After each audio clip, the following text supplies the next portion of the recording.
За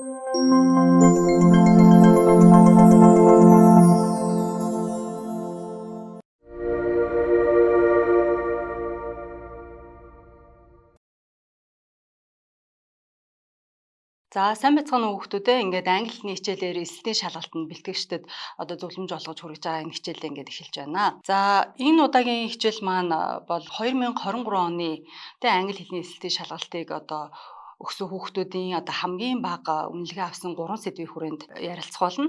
За эдгээр 3 сэдв маань ямар сэдв байсан бэ гэхээр хэл зүүн дөрмийн мэдлэгийн хувьд одоо үүн дээр бол үүн дотроо өгүүлбэрийн түвшин докторийн үгийн хэрэглээг таних тал дээр нэлээд бага оноо авсан байна. Нийт одоо шалгалтанд орсон хүүхдүүд маань. За хоёрдугаарт нь бол үгийн сангийн мэдлэг сэдв дээр ерөнхий сэдвийн хүрээнд албан болон албан бус үг хэдлэгийг хэрхэн яаж ялган хэрэглэх вэ гэдэг дээр бол мөн бас бага оноо авжээ. За 3 дугаарт нь харилцан ярианы сэдв дээр бол харилцааны түвшин санаа бодлыг ерөнхий сэдвийн хүрээнд нь ойлгох тал дээр мөн одоо бага оноо авсан байна. Тэгэхээр эдгээр 3 сэдвийнхаа хүрээнд өнөөдрийнхөө хичээлийг орж байна. За нэгдүгээрт нь бол бид нэр grammar буюу preposition-ны талаар ярилцъя. За ингээд хувилбар A асуулт 6 дээр жишээлх юм бол ямар одоо даалгавар ямар одоо хариултууд орж ирсэн бэ? Түүнээс одоо юуг одоо аль хариултыг сонгол зөв байсан бэ гэдэг дээр ингээ харъя. За энэ дээр бол choose the correct answer to complete the sentences гэж байгаа. За тэгэнгүүт энд look the bike is leaning гэд энэ дээр бол бид нарын сонгох ёстой хариулт бол энд орж ирэх ёстой. Тэгээд the garage wall гэж байгаа. За хариултуудаа харах юм бол A хэсэг дээр at, B дээр with, за C to, D хариулт маань against, E хариулт маань onto гэж байгаа. Тэгэхээр эдгээр хариултуудын одоо аль нь зөв хариулт вэ гэхээр against буюу дагуу, налаад гэсэн утгатай байршил заасан өгтөр үг бол энд илүү тохиромжтой байгаа. Харин бусад энэ өгтөр үгнүүд маань яагаад тохирохгүй вэ гэхээр нэгдүгээр нь эт гэсэн өгтөр бол байршил чиглэл заадаг боловч энэ өгүүлбэрт утгын хувьд бол таарахгүй. За мөн тэгээд эт гэсэн preposition ямар тохиолдлуудад хэрэглэгддэг вэ гэдэг хэрэглээгээ хэрвээ бодоод үзэх юм бол одоо ерөнхийдөө цаг хугацаа заасан үед болоод мөн байршил зааж байгаа үед бол хэрэглэгдэж байгаа тийм ээ. Гэхдээ илүү тодорхой түвшинд хэрэглэгддэг. За with гэсэн preposition маань ямар үед хэрэглэгдэх вэ гэхээр энэ маань хамаарал эзэмшилт байгаа гэсэн утга санааг илэрхийлдэг учраас мөн энэ одоо энэ дугуй бол гаражийн ханыг одоо түшээтэй байрлаж байна гэсэн энэ утгатай өгүүлбэр маань гүйцэх ёстой байтал with гэдэг үг маань бол ерөөсөө тохирохгүй байгаа. За тэгээ үүнээс цаашаага бол to гэсэн мөн preposition-ыг санал болгосон байгаа боловч энэ маань чиглэл заасан үед хэрэглэгддэг бөгөөд утгын хувьд мөн тохирохгүй. Onto гэсэн preposition мөн байршил заадаг боловч одоо дээрээс нь дээгүүр нь дээр нь гэсэн утгатай учраас энэ гаражийн хан гэж байгаа юм одоо босоо энэ гадаргуу дээр дээгүүр нь гэж хэрэглэх гэхээр энэ өгүүлбэр маань ямар нэгэн утгагүй болоод ирж байгаа. За ингээ against гэсэн одоо preposition маань энд илүү одоо тохиромжтой болж байна. За ингээд энэ даалгаврыг гүйцэтгэхэд бол preposition буюу өгтөр үгийнхаа талаар илүү сайн ойлголттой байх ёстой. За дараагийн энтэй төстэй даалгаврууд дээр бид нэр одоо өгтөр үг гэдгээ эхнээс нь илүү сайн ойлгоцсон тэгээд өгтөр үг гэж юу хэлэх вэ гэдгээ ойлгоцсон байх юм бол иймэрхүү даалгаврууд бол их амархан байх болно. За өгтөр үг буюу preposition гэдэг маань бол хоёр эд зүйлийн хоорондын харьцааг харуулдаг тул харьцааг илэрхийлэх үг гэж одоо ойлгож болно, хэлж болно. За эдгээр үгнүүд нь бол хаана юу байгааг мэдээлдэг. Жишээлх юм бол next to the house гэх юм бол байшингийн дэргэд гэсэн утгатай болно. За мөн өгүүлбэрт орохдоо ингээ өөрийн гэсэн одоо утга санааг илэрхийлж явдаг учраас эдгээр үгнүүд хэрвээ өгүүлбэрт орохгүй дутах юм бол тухайн өгүүлбэр бол утгаа алддаг. Одоо ийм чухал үг байдаг бах нэ. За тэгээ өгтөр үг маань бол энгийн нийлмэл гэсэн юм дараах одоо хоёр төрөлтэй байгаа те. За энгийн өгтөр үгэн дотор бол at, in, on, by гэх мэтчлүүд үгнүүд байж болж байна. За нийлмэл өгтөр үгэнд бол into, instead of, nearby гэх мэтчлэн одоо үгнүүдийг бас жишээ олгон хэлж болж байна. За өгтөр үгийн хэрэглээний хувьд бол одоо 5 байдлаар хувааж болж байна. За өгтөр үг нь бол зорилго чиглэл заасан байдлаар хэрэглэгдэнэ. Эсвэл арга хэлбэр, цаг хугацаа, байршил чиглэл эсвэл шалтгаан одоо илүү заасан тэр шалтгааныг тодорхой болгож өгөх байдлаар одоо хэрэглэгдэж болно гэсэн үг. За энэ дээр бол тэгээд тус бүр дээр нь жишээ өгтөр үгнүүдийг авч үзүүлсэн байгаа та бүхэнд дэлгэснээс ингээ харж болж байна. За түрүүний бидний одоо эхний 6 дугаар ажил дээр A хувилбар дээрээс ажилласан дасгал одоо даалгавар дээр ашигласан against гэд үг маань бол preposition маань бол одоо prepositional place буюу байршил заасан ийм өгтөр үг байгаа. За энэ дээр бол дэлгэцэн дээр харуулж байгаа байршил заасан өгтөр үгийн жишээнүүд ингээ байж байна. Across, after, against, among гэх мэтчлэн. За эдгээр үгнүүд маань бол өөр өөрийн гэсэн одоо юмны байршлыг хаана байгаа, дээр доор, хажууд, хооронд, эргэн тойронд гэх мэтчлэнтэй янз бүрийн утгатай байгаа учраас одоо бүгд өөр өөрийн гэсэн тусдаа утгатай. Тэгээ өгүүлбэрт мөн яаж хэрэглэж байгаа вэ гэдгийг нь ингээд цээжилж авах шаардлагатай. За энэ дээр нөгөө түрүүн хэрэгэлсэн against гэж үг маань ингээд байж гин. Одоо 3 дахь өгүүлбэр маань ажин. His bicycle was leaning against the fence гэд мөн жишээ нь бас ингэж орж ирсэн байж байна. Хашаа дагуулад, налуулад түүний дугуй бол байж байна гэсэн ийм утгатай өгүүлбэр байх нэ. За ингээд буруу хариултан дээр бол тэмдэглэгдсэн байсан at, on, with, за мөн for гэх мэтчлээ өөр бусад одоо preposition-уудыг мөн ямар preposition вэ, ямар үүрэгтэй ордог вэ, ямар утгатай вэ гэдгийг нь тухай бүрд нь бол бүгдийг цээжилсэн байх хэрэгтэй байдаг. За дахиад нэг одоо хувилбар дээр ажиллаж үзье хэдүүлээ. Хувилбар A болоод за түүн дотор бол асуулт 7-г ингээд сонгож авсан байна. Choose the correct answer to complete the sentences гэж байгаа мөн. Одоо 2 дахь жишээг авж байна. За how rude гэдэг энд зай аваад Frank to use Paula's car without asking her гэсэн ийм өгүүлбэр байж байна.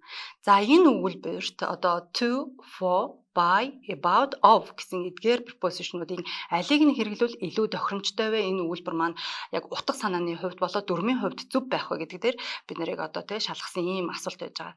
За энэ дээр зөв хариулт нь бол of гэсэн preposition-ыг сонгох хариулт нь маань зөв хариулт байгаа.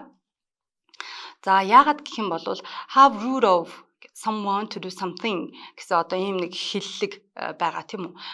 Ийм англи хэлэнд бол энэ хиллэгүүд бас их түгээмэл хэрэглэгддэг prepositionтай хамт одоо орсон ийм хиллэгүүд хэрэглэгддэг. Тэгээд have root of гэж байгаа нь бол Франк тийм ээ Паологийн машиныг асуухгүйгээр хэрглэж байгаа нь ямар бүдүүлэг хэрэг вэ гэсэн одоо хин нэг шүүмжлэхтэй хэрэгэлдэг ийм одоо хиллэг байна. Have root of гэд. За of гэсэн preposition-ыг өөртөө агуулсан ийм хиллэг байгаа. За бусад одоо preposition-уудыг нь харах юм бол for, by, about, за to гэсэн preposition-ууд бол мөн утгын хувьд бол төдийлөн тохирохгүй учраас за энэ of гэсэн хариултыг буюу и хариултыг сонгох ёстой юм аа. За ингээд бид нар одоо 2 дахь vocabulary гэсэн хэсэг дээрээ орж ийн, 2 дахь сэдв дээрээ орж ирж байна. За vocabulary буюу үгийн сангийн хэсэг дээр хүүхдүүд маань ямар одоо ажил дээр тийм ээ ямар даалгавар дээр хамгийн их алдсан бэ гэхээр informal буюу албан бус үг хэллэг мөн formal буюу албан үг хэллэгүүдийг те хооронд нь ялгаж хэрэглэх өгүүлбэртээ сонгож авч хэрэглэхтэй тал дээр бол нэлээд бага оноонуудыг авсан гэсэн дүн гарсан байсан учраас ингээ 2 дахь сэдв дээрээ informal and formal words and phrase usage гэсэн сэдвийг авлаа. За ингээ хувилбар A асуулт 19 дугаар даалгавар дээр ингээ харъя. Choose the correct word and phrase to complete sentence гэж байгаа. За ингээ өгүүлбэрээ хамтдаа уншъя. You need to acquire. За энэ дээр бол бидний сонгох ёстой үгний маань зай ингээд өгөгдсөн байна. In social work. За нийгмийн ажил дээр чи эсвэл та нар тийм ээ ийм зүйлийг бол бүрдүүлэх хэрэгтэй, өгөх хангах хэрэгтэй гэсэн ийм өгүүлбэр байж байгаа. За тэгээ ямар зүйл вэ гэдгийг нь бол биднэрт мөн 5 боломжит хариултыг өгсөн байна. Нэгдүгээрт нь A хэсэг дээр application, B qualification, C necessity, D operation, E accept гэсэн ийм 5 үг байна. За эдгээрээс аль нь хамгийн тохиромжтой вэ гэхээр за qualification гэдэг үг маань хамгийн тохиромжтой. За бусдыг нь мөн яагаад тохиромжгүй вэ гэдгийг мөн бас багш нь тайлбарлаж өгье. За qualification гэдэг нь бол энэ тухайн салбарт чадвартай эсвэл чадвартай гэж хүлээн зөвшөөрөгдөхөд шаарддаг ямар нэгэн итгэмжлэлтэй авсан эсвэл одоо маш өндөр боловсралтай гэсэн ийм утга санааг илэрхийлж байгаа ийм албан ёсны үг учраас энэ маань чи нийгмийн ажил хийхэд тийм ээ ийм тодорхой нэгэн шалгуур шаардлагыг хангасан байх ёстой гэсэн энэ өгүүлбэрийг олоод бүтэн болгож утга агуулгын хувьд болоод за дүрмийн хувьд зөв болгож байгаа маа. Acquire гэж одоо үйл үг орж ирсэн байгаа учраас үүний араас noun орж ирэх нь бас ойлгомжтой байгаа. За ингээд application гэдэг нь бол мөн noun боловч тийм ээ энэнд бол утгын хувьд тохиромжгүй болчихжээ. Өргөдөл одоо бүрдүүлэх шаардлагатай гэдэг ч юм уу тийм одоо утгатай байж болохгүй тийм. За энэ шаардлага хангаад одоо ийм байх хэрэгтэй гэдгийг энэ хэлэх гэж байгаа ийм утгатай өгүүлбэр гаргаж ирэх гэж байгаа шүү дээ. За дараагийн үг маань болохоор necessity буюу хэрэгцээ шаардлага гэсэн утгатай үг байж байгаа. Гэхдээ энэ одоо өгүүлбэр дөрмийн болон утгын хувьд мөн тохиромжгүй байгаа. Operation гэдэг маань үйл явц гэсэн үг учраас бас л авцалдахгүй байгаа. За accept гэдэг нь хүлээн зөвшөөрөх гэсэн үйл үг байгаа учраас дөрмийн хувьд бол acquire, accept гэх ингээ хоёр одоо үйл үг дараалуулаад ихтэй бас ингээд дөрмийн хувьд тохирохгүй юунаас утгын хувьд ч ингээд тохирохгүй болоод ирж байгаа юм аа. За тэгэхээр энэ application, qualification гэх зэрэг эдгээр үгнүүд нь бол тэ албан одоо бичиг баримт бүрдүүлэх болоод офис, за академик үйл ажиллагаа зэрэгтэй холбоотой ийм үгийн сангийн үгнүүд байгаа. За тэгэхээр эдгээр үгнүүдийг бол тийм одоо холбогдлолтой сэдвүүдийг уншиж, танилцаж, за эдгээр сэдвүүдтэй ажилласнараа бол эдгээр үгнүүдийг цэжлэх боломжтой юм аа. За дараагийн хувилбар нь бол мөн хувилбарын ээс авсан байж байгаа асуулт 24 дээр ажиллаж үзье. Choose the correct word and phrase to complete sentence гэж байгаа. За энэ өгүүлбэрийг ингээм хамтдаа уншъя л да. The little boy's eyes. За энэ дээр бидний нөхөх үгний зай байна. When he saw his daddy гэж. За энэ дээрээс энэ daddy гэдэг үгийг багш нь шаардуулсан байгааг харж байгаа бах тий. Тэгэхээр энэ нь бол informal language одоо phrase буюу албан бус үг хэллэгний аав гэдэг үгийг эцэг гэдэг үгийг одоо илэрхийлсэн ийм үг байж байгаа. Албан бус тэгээд өөрийнхөө ойр дотныхоо тий хүмүүстэй ярихдаа аавыгаа дуудаж байгаа, аавыгаа илэрхийлж ярьж байгаа ийм үг. За эсвэл одоо нэлээд албан бус хүрээнд одоо ярьж байгаа ийм өгүүлбэр л гэсэн үг шүү дээ. Энэ үгнээс нь харах юм бол. За тэгэхээр энэ дээр бид нарт санал болгосон үгнүүдийг харах юм бол lit up, shone, lightened, flowed, darkened гэсэн үгнүүд байна. За эндээс зөв хариултыг нь одоо хамгийн ихэнд хэлээд өгч тийм ээ. За lit up гэдэг маань энэ өгүүлбэрт хамгийн их тохирж байгаа. Яагаад гэх юм бол за бус үгнүүдийг нь эхлээд нь тайлбарлаа. Тэгээд яагаад lit up гэдэг нь илүү тохирж байгааг хамгийн сүүлд нь тайлбарлаж өгье. За shown гэдэг нь уг нь гэрэлтэх одоо гэгээ орох гэдэг ч юм уу те. Ийм одоо мөн lit up гэдэг үгтэй бол маш төстэй утгатай энэ өгүүлбэрт бас хэрэглэгдэж болох үг. Гэхдээ яагаад энэ өгүүлбэрт энийг авахгүй вэ? Энэ би хариултыг сонгохгүй вэ гэвэл shown гэдэг үг нь илүү формал буюу албан хэллэг илүү одоо албан ёсны өгүүлбэрт одоо орж хэрэглэгдэхэд илүү зохимжтой байдаг үг. Daddy гэсэн үг орсон ийм informal өгүүлбэр дээр бол төдийлөн тохиромжтой биш юм а. Lit up гэдэг үгтэй харьцуулбал.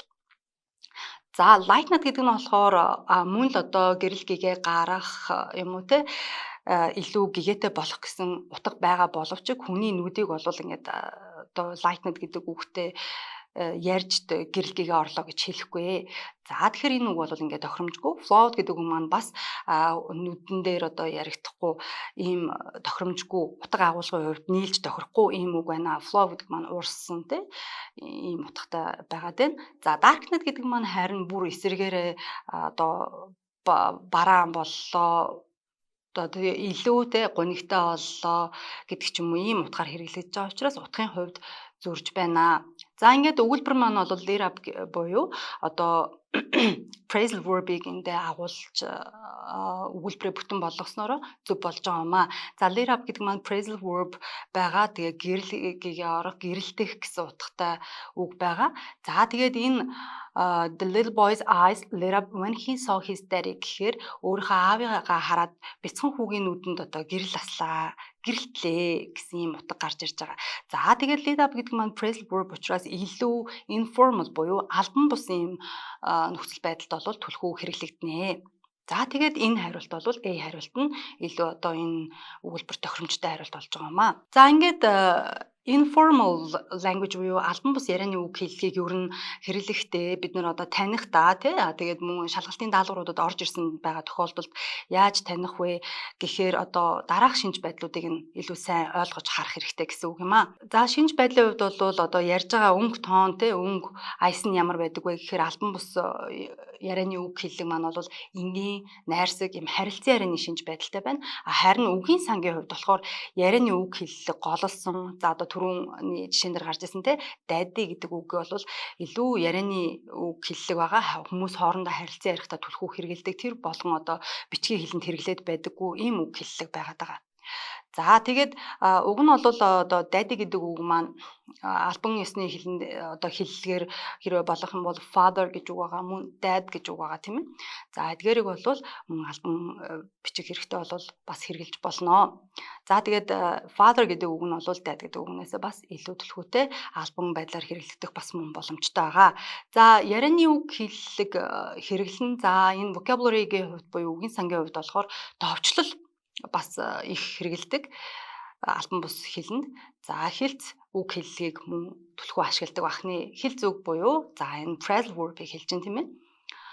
За грамма хэсэг дээр нь бол одоо дүрмийн хувьд бол бүрэн бус өгүүлбэр, товчлол, хураангуйлсан үг, дүрмийн бус бүтцийг ашиглаж болох юм талтай бас байдаг.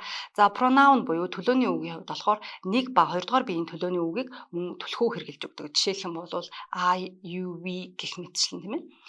За хураангуйлсан үгийг бол мөн их түгээмэл ашиглана. Can't, won't, it's гэдэг ч юм уу. За өгүүлбэрийн бүтцийн хувьд болохоор ихэвчлэн энгийн бөгөөд богино өгүүлбэрийг ашигладаг бахнэ. Informal language буюу албан бус ярианы үг хэллэгийн хувьд бол.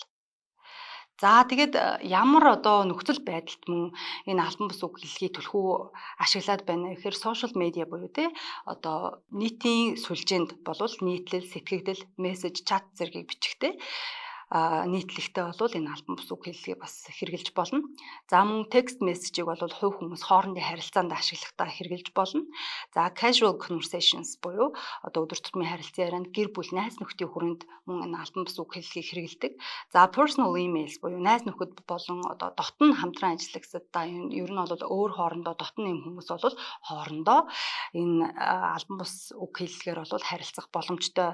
За тэгэхээр бидний даалгавар дээр орж ирж байгаа одоо өгүүлбэр маань ямар бүтцтэй байна вэ? Хинт хандсан байна вэ? Хиний тухай ярьж байна вэ? Бусад үг хэллэгүүдэнтэй контекст нь яг ямар үг хэллэгүүдийг ашигласан байгаа вэ гэдгээс нь шалтгаалаад за сонгох гэж байгаа одоо хариулт маань ямар одоо байх ёстой вэ гэдгийг ингээд шийдэх боломжтой болж байна гэсэн үг. За ингээд албан бус үг хэллэгийн хувьд бол багшны сая тайлбаруудаа өглөө. За ингээд example буюу жишээг нь бас энэ дээр харъя. За жишээг нь харах юм бол те hey what's up? Wanna grab a coffee? За I'm gonna go to the store. Need anything? Law, that was so funny гэх мэтчлээ одоо ингээд дандаа товчлсон, хураангуйлсан үгнүүдийг болоод за дээрэс нь what's up гэх мэтчлэн нэмэн phrase-үүдийг ашигласан ийм байх жишээтэй байна. За мөн тэмдэгтийг LOL буюу lol гэж хүмүүс одоо их хэрэглэдэг те. За энэ бол ярианы хэлэнд одоо албан бус хэлэнд түгээмэл ашиглагддаг ийм үг байна. За ингээд албан бус үг хэллэг юм байдаг бол албан ярианы үг хэллэг маань ямар байх вэ? Шинж байдлын хувьд яг яаж хэрэглэгддэг вэ гэдгийг бас мэдэх хэрэгтэй. За ер нь бол өнгө тооны хувьд бол хүндэтгэлтэй, мэргэжлийн болон академик харилцааны төвшөнд ашиглана. За үгийн сангийн хувьд бол наривчлсан, техникийн эсвэл ихэвчлэн илүү агсан түвшний үгсийг бол ашигладаг байх нэ мөн академик үгсийг ашиглана гэсэн үг. За өгүүлбэрийн одоо дүрмийн хувьд болохоор бүрэн бүтэн өгүүлбэрээр ярина. Эсвэл бас бичин тийм ээ. Зөв үцгийг таслал бүхий дүрмийг ингээд чанд баримтлсан байдаг. За харин төлөөний нэрний хувьд бол 1 болон 2 дугаар биеийн төлөөний үгийг хэрэглэхийг бол аль болох хязгаарлана. За тэгээ хувь хүнд чиглэсэн утга бол аль болох багтаа байдаг. За contractions буюу товчлолоос аль болох бас мөн зайлсхийж өгдөг. Тэгээ can't гэж одоо түрүүн informal буюу тэ албан бус ярианы хэлэнд хэрэгжилж байсан бол тэр үгийг cannot, will not, it is гэх мэтчлэн одоо бүтнээр нь бичиж хэрэглэдэг байна. За өгүүлбэрийн бүтцийн хувьд бол ихэнхдээ хавсарсан нийлмэл өгүүлбэр зэрэг урт болоод одоо ийм адармаатай өгүүлбэрүүдийг ашиглах нь бол илүү түгээмэл байдаг. Мөн одоо албан ярианы те энэ албан үг хэллэгийг бол ямар одоо тохиолдолд ямар хүрээнд илүү түгээмэл хэрэгэлдэг вэ гэхээр академик төвшөнд одоо их түгээмэл хэрэглэнэ. Энэ бол эссе, судалгааны өгүүлэл, сэтгүүлийн нийтлэл зэрэг дээр бол түгээмэл ашиглагдана. За бизнесийн харилцаанд тайлан, санал, албан ёсны цахим шуудан зэрэгт мэдээж ашиглагдана. За албан бичиг хэрэгт бол хууль эрх зүйн баримт бичиг ч юм уу те албан бичиг гэрээ зэрэгт бол мэдээж бас хэрэглэнэ. За public speaking буюу олон нийтэд хандаж ярьж байгаа тохиолдолд мөн ихтгэл тавьдаг ч юм уу те олон нийтийн өмнө үг хэлэх, за лекц тавих зэрэг дээр бол мэдээж албан үг хэллэгийг хэрэгжилж албан одоо хэлийг ашиглана гэсэн үг. За ингээд жишээ өгсөн байгаа та нар энд харж байна те.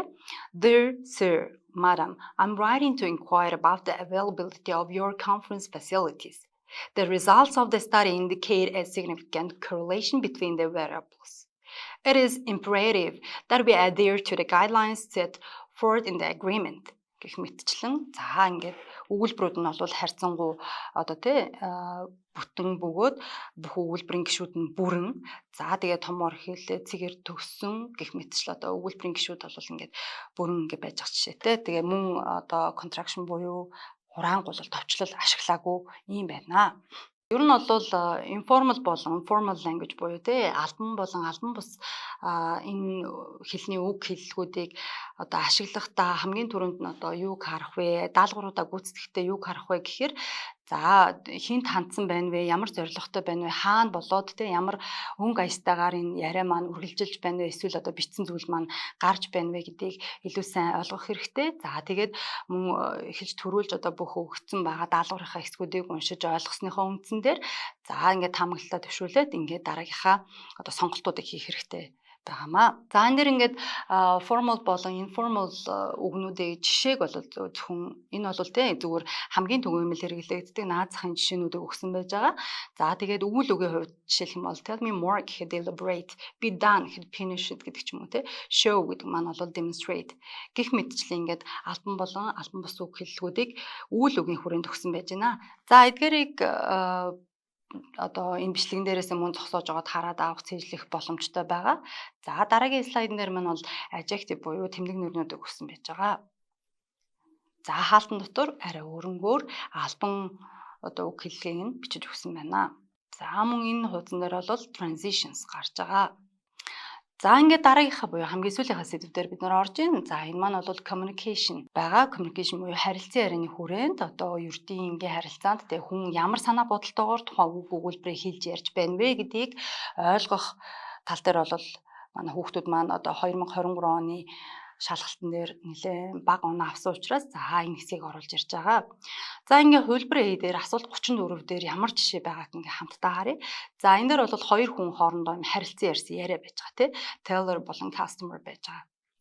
За teller бол can I help you гэж асуухад customer yes I'd like to. За энэ дээр бидний сонгох ёстой хүний зайг өгсөн мэн. Ингээд a withdrawal from my account please гэж байгаа. За withdrawal гэхээр бол одоо from my account гэхээр би өөрийнхөө данснасаа тий татаа авалт хийя, буцааж одоо мөнгө авъя гэдэг ч юм уу ингэж хэлж байна. За тэгэхээр энэ дээр ямар үйл үг энэ withdrawal гэдэг үгтэй тохиромжтой вэ гэдгийг энэ A, B, C, D, E хариултууд дээрээс хараад сонгох хэрэгтэй байгаа. Тэгээ биднэрт өгөгдсөн хариулт бол 5 үг өгөгдсөн байж байгаа. Үүн дээр бол A дээр open, get, take, make, lend гэсэн үгнүүд байж байгаа. За энэний бол мэдээж зөв хариулт нь make гэсэн үг маань зөв хариулт байж байгаа. Зөв үйл үг байгаа. Ингээд yes I'd like to make a withdrawal from my account please гэж байна. Энэ дээр open, get, take, lend гэсэн үгнүүд яагаад тохиромжгүй вэ гэвэл утгын хувьд ерөөсөө тохиромжгүй байгаа. Жишээлх юм бол open гэдэг үг маань нээх гэсэн утгатай тийм ээ. За тэгээд банктай юм холбоо хамааралтай сэдвийн хүрээнд open гэдэг маань ямар утгаар хэрэглэгдэж болох вэ гэхээр одоо данс нээх байж болно. Open an account байж болно. Тэрнээс биш одоо withdrawal буюу мөнгө буцааж татаж авах гэдэг дээр бол open гэдэг үг хэрэглэгдэхгүй байх нь. За get a withdrawal гэдэг нь бол стандартын англи хэлний хувьд бол бас зөв одоо дүрмийн хувьд бол биш юм аа. Тийм учраас энэ get гэдэг үгийг сонгохгүй.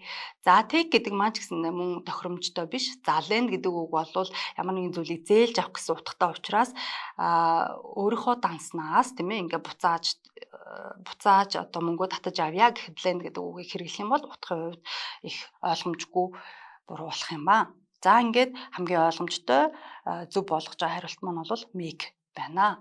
Do болоод make гэдэг үгнүүдийг тэгээд энэ даалгаврыг гүйцэтгэхийн тулд бол бас сайн мэддэг байх хэрэгтэй байна. Мөн банктай холбоотой одоо өдөр тутмын те банкн дээр очиж гүйлгээ хийхэд ч юм уу банкны эргэн тойронд одоо ямар нэгэн харилцан яриа өрнүүлэх шаардлагатай үг хэллэгүүдийг мэдэх ёстойгоос гадна make гэдэг үгээ бас сайн сурч судлах хэрэгтэй байх нэ. За ингээд бүгшин do болоод make гэсэн үгнүүдийг те хамт явдаг энэ хэллэгүүдийг ингээд энд дэлгэцэн дээр үзүүлж байна. За make гэдэг үгнээр одоо цааш нь харъя. Food and drink preparation хоол хүнс бэлтгэхтэй бол make гэдэг үгийг иймэрхүү байдлаар ашиглаж болох нь. За мөн arrangements and decisions буюу за ямар нэгэн цаг товлого, шийдвэр гаргах гэсэн одоо сэдвийн хүрээнд бол make гэдэг үгийг иймэрхүү байдлаар бас ашиглаж болох нь байна.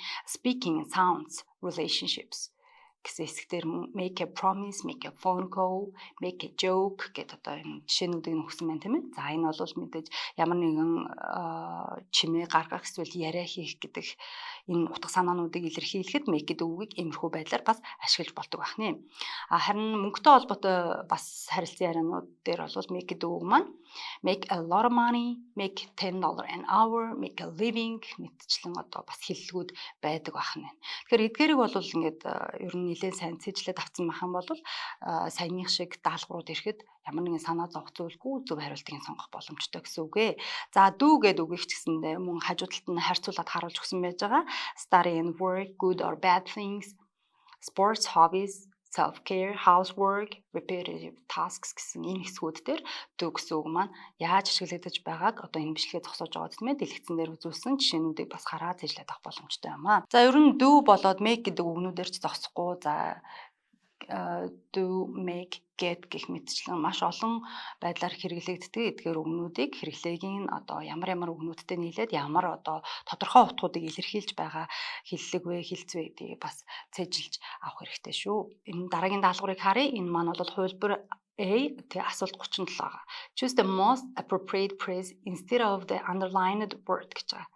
За энэ дээр доогор нь зурсан байгаа үгний оронд за өгсөн байгаа хариултуудаас хамгийн тохиромжтой гэсэн хариултыг сонгож орлуулж бичнэ үү гэж байгаа. За энэ дээр бол Alice болон John гэсэн хоёр хүний хооронд харилцан яриа өрнөж байгаа. Can I have a salad and rice with my lunch? гэж Alice асуухад John харин хариултанд нь No, you have to choose salad or rice, but not both гэж байгаа. За энэ дээр Alice юу гэж асуусан бэ гэхээр тийм ээ. За би өөрийнхөө үдээ олдоогоо хамтд нь салат болон будаа ингээд авч болох уу гэд асуусан чи үгүй ээ.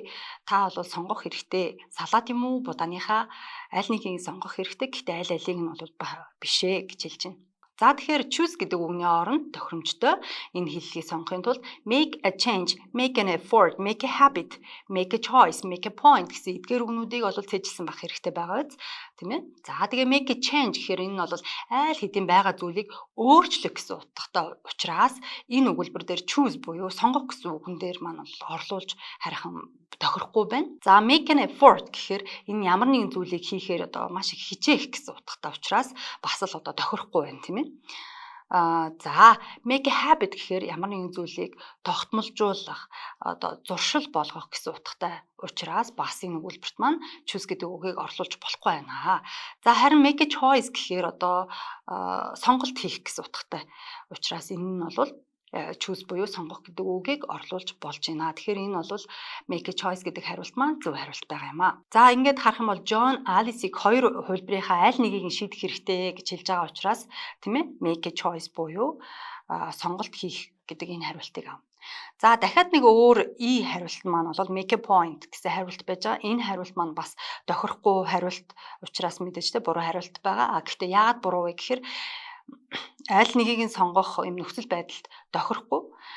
Яагаад гэх юм бол энэ make a point гэдэг үгний маань утга нь болохоор ямар нэгэн зүйлийг онцлон тэмдэглэх гэсэн утга санаатай. За тийм учраас бол энэ choose гэдэг үгийг орлуулж тохирохгүй байнамаа. За хувилбар A-с авсан 36 дугаар асуултын бас нэг удаа ажиллаж үзье. За энэ маань бол choose the most polite form гэж хамгийн ийдэг одоо найрсаг хэлбэрээр бичигдсэн байгаа. Энэ өгүүлбэрийг одоо сонгооч гэж. За асуулт нь болохоор where is the bus station гэж асууж байгаа.